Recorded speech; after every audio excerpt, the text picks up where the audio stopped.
திருச்சி வயலூர் முருகன் கோயிலில் குடமுழுக்கு நடைபெற்று வருகிறது. அனைத்து சாதியினரும் அர்ச்சகராகும் திட்டத்தின் கீழ் பணியில் சேர்ந்தவர்களை குடமுழுக்கில் பங்கேற்க அனுமதிக்கவில்லை என குற்றச்சாட்டு எழுந்தது. தற்போதைய விவரங்களை செய்தியாளர் சார்லஸ் வழங்க கேட்கலாம்.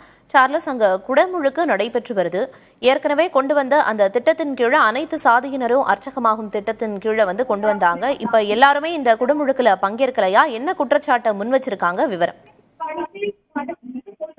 அதாவது 17 ஆண்டுகளுக்கு பிறகு குமார வயலூர்ல இந்த சற்று நேரத்துல திருக்குடமுழுக்கானது நடைபெற இருக்கு.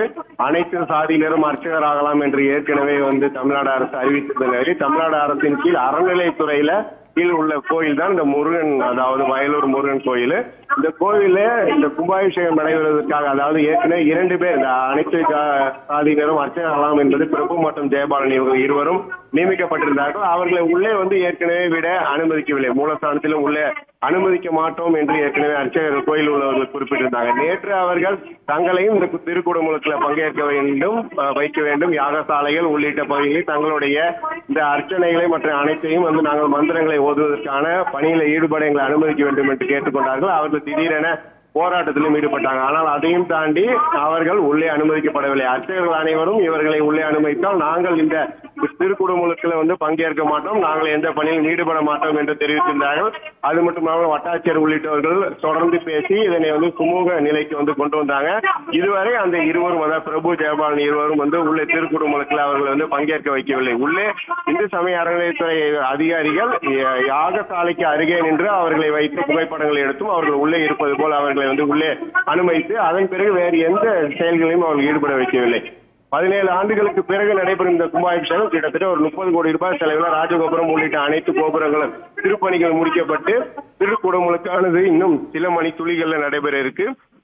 பல்லாயிரக்கணக்கான மக்கள் கோயில் மேற்புறம் மற்றும் சுற்றுப்புற பகுதிகளில் கிராமப்புறத்தில் உள்ள அனைவருமே குழுமி இருக்காங்க.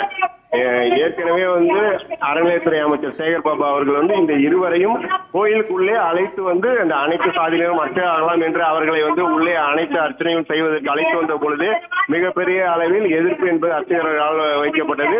மற்ற கோயில்கள்ல கொண்டு அவர்களை அர்ச்சனை செய்ய வைக்கலாம் என்று அவர் முற்பட்ட போது அதற்கு இவர்கள் ஒத்துக்கொள்ளவில்லை.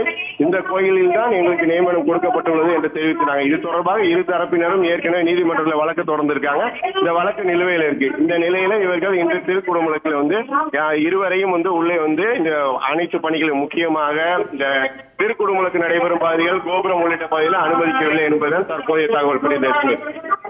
சர்ச்சை குறித்த பல்வேறு தகவல்களை சொன்னீங்க. நீங்க இணைப்பிலேயே இருங்க சார்லஸ். இது குறித்து அறநிலையத்துறை இணை ஆணையர் கல்யாணி அவர்கள் பேட்டியளித்திருக்கிறார். அதனை பார்க்கலாம். உச்சநீதிமன்றத்தில் நிலுவையாக இருக்கு. உச்சநீதிமன்றம் என்ன உத்தரவு போடுறாங்களோ அதை பொறுத்து தான் மேல் நடவடிக்கை எடுக்க முடியும். திடீர்னு நாங்களா ஏதாவது செய்ய முடியாது. செஞ்சா அது நீதிமன்ற அவமதிப்புல வந்துடும். திருச்சி வயலூர் முருகன் கோயிலில் குடமுழுக்கு நடைபெற்று வரும் நிலையில் அனைத்து சாதியினரும் அர்ச்சகராகும் திட்டத்தின் கீழ் பணியில் சேர்ந்தவர்களை குடமுழுக்கில் பங்கேற்க அனுமதிக்கவில்லை என்று சர்ச்சை எழுந்திருக்கிறது.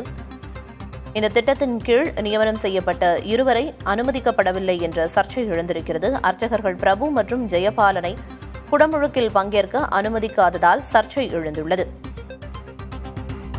உச்சநீதிமன்றத்தில் வழக்கு நிலுவையில் இருப்பதால் அவர்களை அனுமதிக்கவில்லை என்று புதிய தலைமுறையிடம் பேசிய அறநிலையத்துறை இணை ஆணையர் கல்யாணி தெரிவித்திருந்தார்.